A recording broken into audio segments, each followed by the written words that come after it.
Hola. and Kui, who are going to translate some instructions for the interpretation option. So go ahead, Manny. I don't have, excuse me, I don't have the Vietnamese recording yet. Yeah, we're going to provide some instructions right now, and then we will activate the interpretation option. Sure, thank you. Para los que están aquí, que hablan el español, mi nombre es Manny, yo soy su intérprete en español. Van a ver en la pantalla una opción que va a decir inglés y español. Si oprimen el botón donde va a decir, todavía no lo dice, pero va a decir español, cuando vean ese botón, así de esa manera ustedes van a poder oír solamente en español y así no van a poder evitar la confusión entre el inglés y el español. Kính thưa quý vị, những quý vị nào cần thông dịch tiếng Việt. And then Kui, if you're available, if you can announce the instructions in Vietnamese, please. Kính thưa quý vị nào cần thông dịch, xin quý vị vào biểu tượng chữ Vietnamese tiếng Việt và quý vị bấm vào cái nút đó để quý vị có thể nghe được tiếng Việt chúng tôi dịch cho quý vị. Song song, xin cảm ơn. Thank you. Okay, Camilla, if we can activate the interpretation option, please. It's done. Thank you. Okay, thank you everyone for joining us for the Beautification SJ workshop. My name is Petra Aguero. I'm the Interim Program Manager, and myself, along with Holly Trung and Camilla Muku, will be presenting the information. Holly, you want to introduce yourself? Hi, I'm Holly, the grant analyst for Beautify SJ. And Camilla? Hi, I'm Komala Muku. I'm the interim senior analyst on the grants team. Thanks. We also have Ken Podorczyk, who's our fiscal agent who manages the memorandums of understanding with each of the groups. Ken, you want to introduce yourself? Yes, hi, I'm Ken Podorczyk. I'm the Executive Director of United Neighborhoods of Santa Clara County, and I'm the fiscal agent for the Beautify San Jose grants. Thanks, Ken. So that's the team that administers the grant program, and Ken manages the memorandums of understanding once agencies or once groups are awarded. So thank you all again for joining us. This is the Beautify SJ Cycle 4 pre-proposal workshop. We have two identical workshops that we are conducting. Our first one is today, of course, and then we have another one, identical workshop, that will be on Wednesday at the same time at 6 o'clock. So let's go ahead and share the PowerPoint. I also want to mention that the PowerPoint is available in Chinese, Spanish, and Vietnamese. If you are registered already on web grants, you can find the workshop presentation in the addendum section. Is that right, Holly? Yes, in the addendum section of the funding opportunity for Beautify. So those are available now if you're able to go in and pull those up. Okay, so today let's go over the agenda. So this is what we're going to cover today. We have a lot of content to cover, and so we want to get through some of the key information for the funding opportunity. Again, all of the information is available in the general information and requirements document that's posted to the attachment section of the funding opportunity. But for the workshops, we have pulled all the key information for you today. And so next, we're going to go over the application general information and requirements and some of the key content that we want to make sure that you are aware of. We will have some time for question and answer. We'll have about 10 minutes, and so we'll get through as many questions as we can today.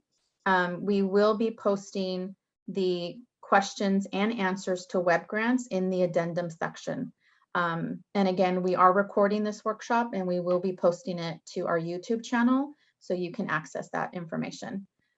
For question and for responses to our questions, all responses are final once they're posted to the web grants addendum section.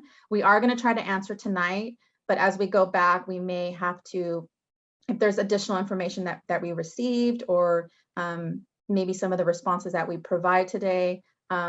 We were trying to provide accurate information, but again, please look at the final addendum that's posted to Web Grants for final responses. Then Holly will walk us through the Web Grants overview on how to access the application and how to fill out the application form.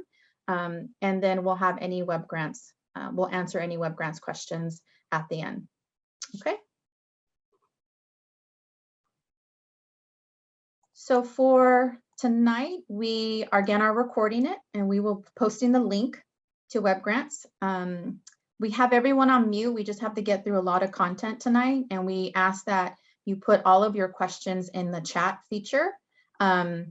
We are also hoping to, if there's questions that are submitted either in Vietnamese or Spanish, we are trying to translate those as well in the chat for tonight to be able to respond to any of those. And again, we're going to answer as many as we can, and all final responses will be posted to the addendum in Web Grants. And we did some introductions, but again, this is the Beautify SJ team. It's Holly as the analyst, Camilla is our interim senior analyst, and myself as the program manager, and then Ken, who is our fiscal agent. And we'll be working, you'll see more of Ken than you will of us through if you are funded throughout the year. So what is Beautify SJ? Beautify SJ was previously a program called the Community Action Pride. And it started many years ago. I think it went into 31 cycles, Ken, 30 cycles. It was the new Beautify SJ grant program as it is now, or Beautify SJ initiative, was launched in 2017 from the mayor's office.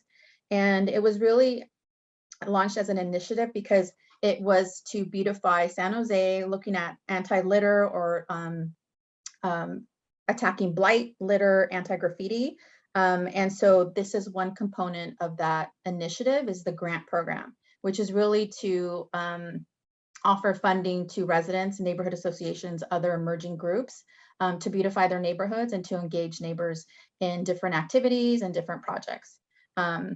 And so really it was collectively to create a cleaner, safer, and more vibrant city, to organize and conduct activities that address issues important to the neighborhood's quality of life, and then conduct activities that strengthen the neighborhood organization. So here's the application timeline. We released the application on September 17th. Again, we are conducting 2 identical pre-proposal workshops. And then we will be posting any questions we get tonight or any questions that Holly has received up until today. We will be responding to those, some of them tonight, but they will be posted on Web Grants on October 6th. And as we get questions after today, we will continue to post them periodically in Web Grants. And so we ask that you, if you've submitted a question to Holly, we advise that you check the addendum section of Web Grants for those new postings of the questions and responses. The deadline, the final deadline to submit any questions around content of the application is October 22nd. You can submit questions on Web Grants and questions if you need technical assistance up until the deadline.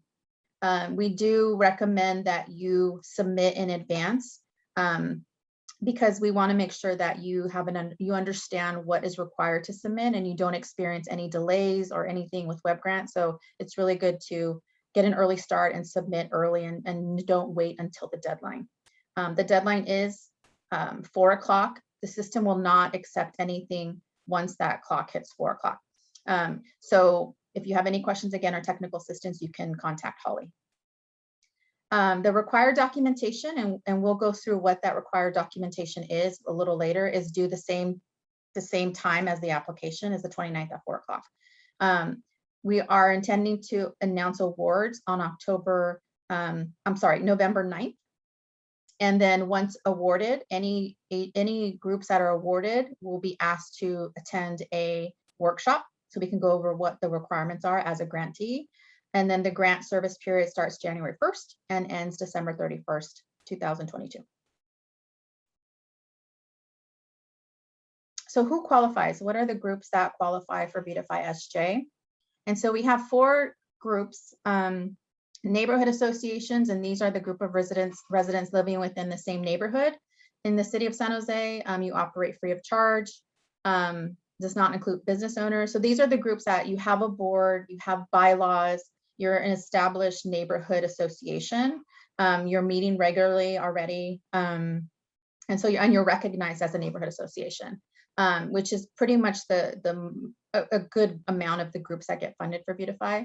We also have a group that is emerging. And so this is a group that you may have leadership, or you have interested residents that want to start a group, but you haven't really formalized. You may not have bylaws, and you've met a couple of times and you have some ideas about what you want to do in your community.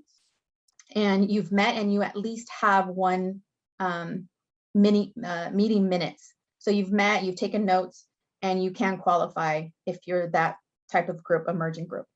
Then we have the property owner tenant association. So again, those associations need to work closely with the tenants of the property, including them in meetings, including them in project planning. But we will not fund items that are the owner's responsibility, such as physical improvements. And then community groups are those that are nonprofits, schools, churches, adopt a park groups. So those types of groups or agencies are working with residents to do some type of projects within that neighborhood. So it's including residents in the neighborhood, gathering them, organizing it, and then implementing projects within that neighborhood. So something that is new to Beautify this year is we are offering bonus points to your application for those groups that are within a census tract that has been identified. And I'll show you the map in just a minute. And these are areas, so a census tract is really an area within a county, and that has a significant concentration of underserved populations, such as households with low incomes and people of color. Other things are people with disabilities. And so we've looked at some communities that have those different factors within that community. And so we are offering bonus points for those groups that apply, that reside in those areas. And they're called equity priority communities. And so Holly, do you want to pull up the map? So we have a map. The link is also in Web Grants. It's also in the PowerPoint. Is there any other place that they can locate the map, Holly? It's in the general information requirement, the PowerPoint. It's in Web Grants. Yes, those are a few places that you can locate the map. So if we want to pull up the map.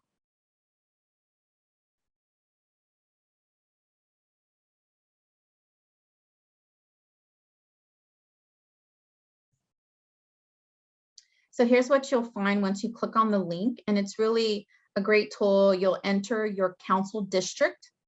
You can also just zoom in on the city, but we've put an option to enter the council district, and it should zoom into your district. So for example, Holly's going to put in district. Can you enlarge it? Oh, district 1. And then you'll see the district outlined in black. And so this is district 1. And once you zoom in, it should have the different areas that have been identified as those communities of higher need. And so you have some of the areas are shaded purple, which are the highest. Then you have those areas shaded in blue, which are higher, and then in green, which are high. And as we go through the rating criteria, we can show you. So purple is up to 3 bonus points. And then blue areas are up to 2 additional points on your proposal. And then the green areas is up to 1 additional bonus point. And so I think this is District 7 here. And so you see the different pockets that are of highest priority. And then you have the green the blue that's higher and the green that's high. Okay. So if you need to zoom into your neighborhood or street, there's a function here. Once you select the polygon, the shape where the neighborhood is, you can hit zoom to, and a map will zoom in. It takes a little while for it to load.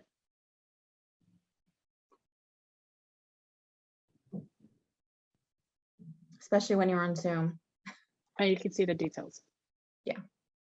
And you can zoom in and identify your neighborhood where the boundaries are. Okay, thanks, Holly.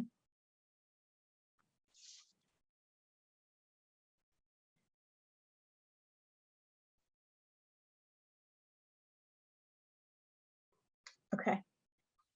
How much is the grant award? And so for neighborhood associations, emerging neighborhood groups, and the property owner tenant, you can receive anywhere from a minimum of 300 to a maximum of 5,000. And so we really want to encourage those groups to apply for this funding. And then community partner groups, which are nonprofit, some of the Adopt a Park, who we want to be able for them to organize or lead some of these projects, you can receive up to 1,500 for an application.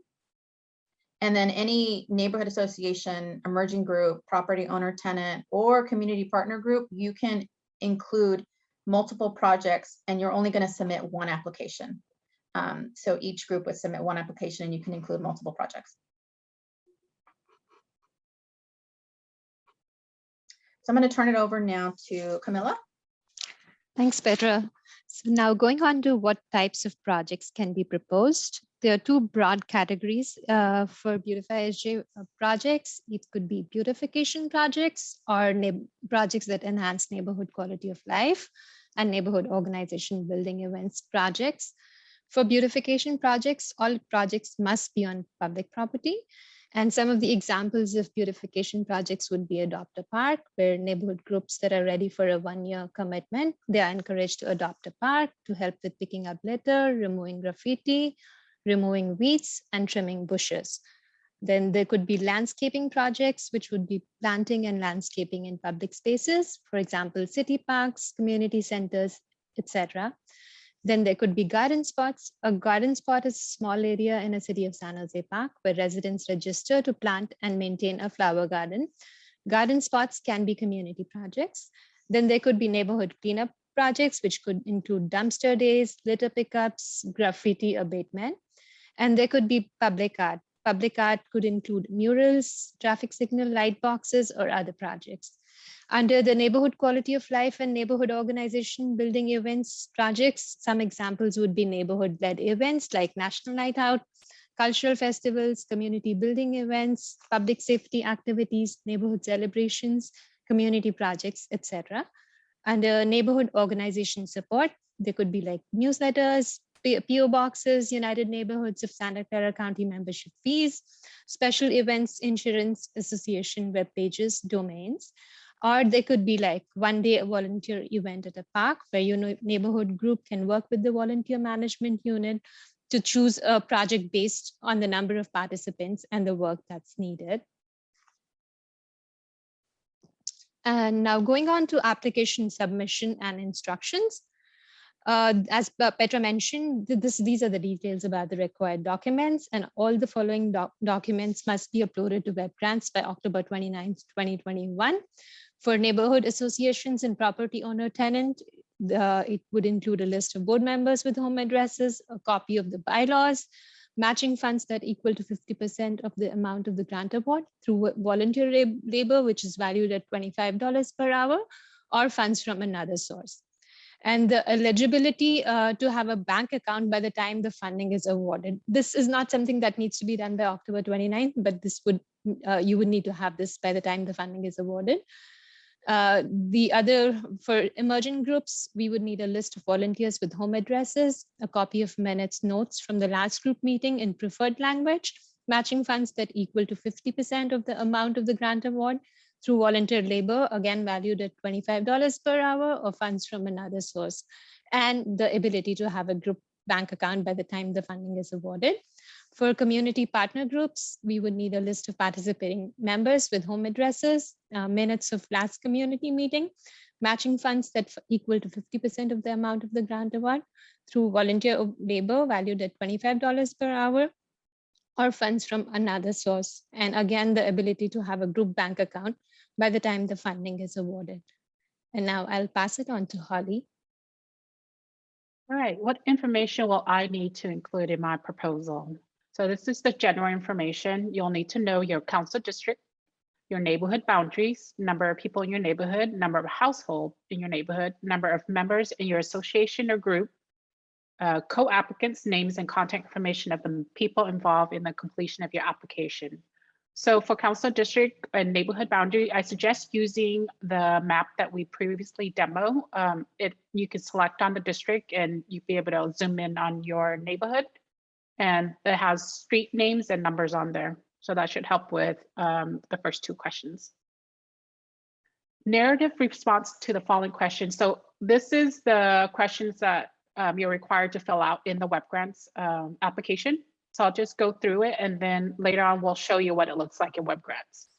So the first question is your project overview. So what project is your association community group proposing? Please describe the projects and include the following in your answer.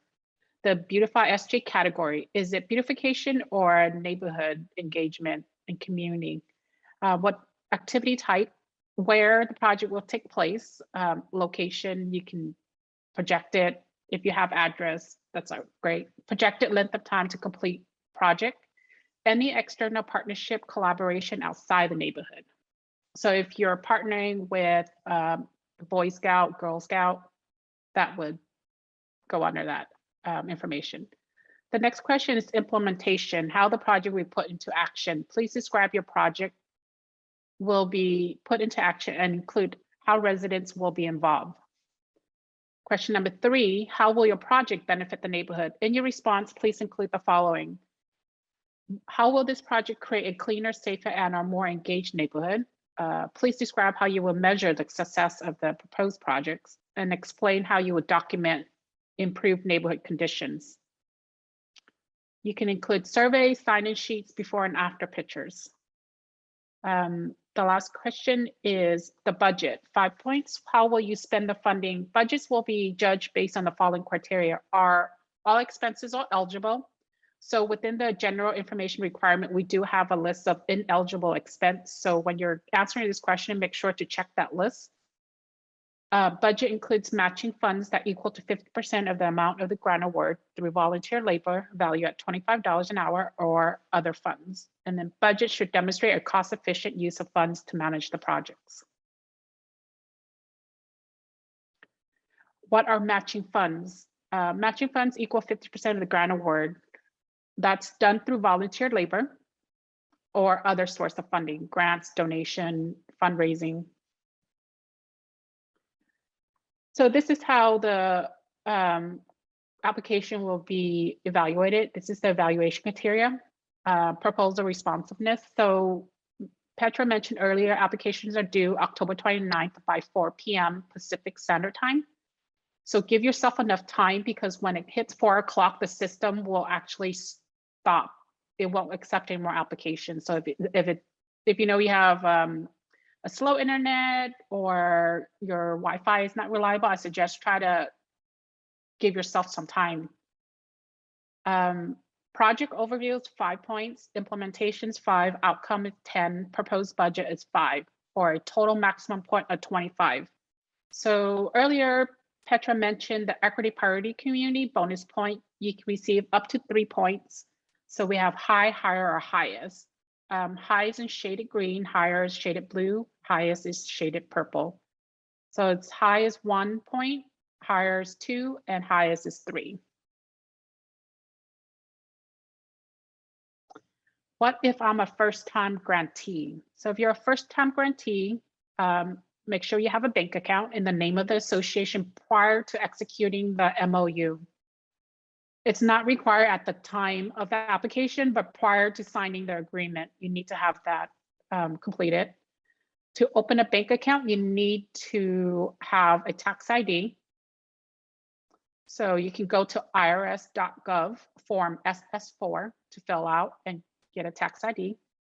First-time grantee must attend a grantee kickoff workshop that is scheduled for November 17th, 2021 at 6 p.m. That date is subject to change. Should it change, we will notify the grantees.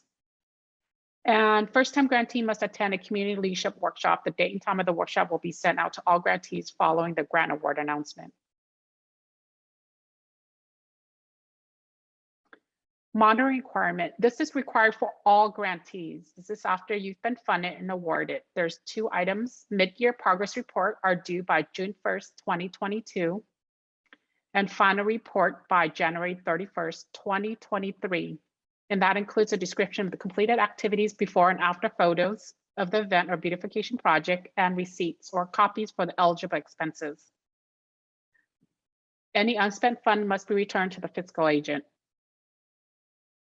On top of the mid-year progress report and the final report, you can also do change requests. And we are at application content questions. So I had a request. I entered the link in the chat for the equity priority community map, so you can access it there.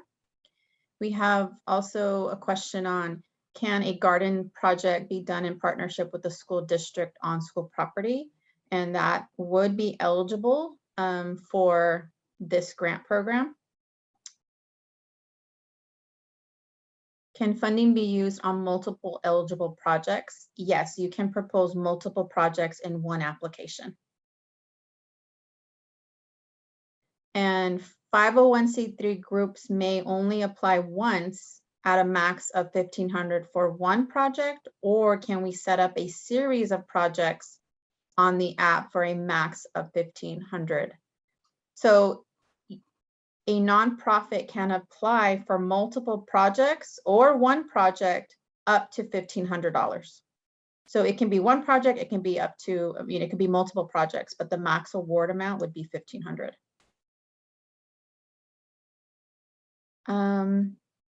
The next one is, so if we're planning a neighborhood litter pickup and 30 volunteers participate for an hour, does that count as a $750 volunteer contribution? Yes. Yes. Are there any significant differences in eligible expenses from Beautify SJ 3? Ken or Holly or Camilla, can you answer that question? That I remember, there's only 2. Now you're not allowed, from previous cycles, you're not allowed to give things to people with 2 small exceptions. T-shirts that contain the neighborhood association logo. We have also added in baseball caps. So baseball caps are now would be considered an eligible expense. You are limited to $15 per T-shirt or per cap. And then the other one is all the expenses related to the installation, construction, or materials related to a Little Free Library project are ineligible. But you could do a community celebration and buy refreshments, but that's basically it. Holly, was there anything else that I am forgetting? That is it. Let's see. The Beautify projects seem narrow with landscaping. We have added benches, etc., to the park in prior years. Would this still qualify? So that would still qualify. The list that we have in the application is not all inclusive. I know there are groups that have very creative and different ideas, and I think you can ask the questions to our team throughout this application period. I think it's good to ask the question before you apply, that if it was something that would qualify. But again, there's groups that have done very unique and creative things in their community, and we're open to hearing what those ideas are. What if I'm just completing a grant report, which is due at the end of the year? Can I still apply for a new grant while working on the final report? Ken, you want to answer that question? Yes, you can apply for, if you don't have any, if you still have an outstanding BSJ 3 grant, that grant ends on December 31st, 2021. Final report is due on January 31st, 2022. Being in the process of that grant does not preclude you from applying and getting a grant in BSJ 4. Okay. That is all the questions that we have so far. If we, oh, one more. On the change that allows baseball caps, do they need to be specifically baseball caps, or would beanies cap also work? In the ineligible list, it is listed as baseball caps, so they are limited to baseball caps. Okay. So we'll continue to check the chat, and if we have any other questions, if we have time, we'll answer more questions after the web grants portion.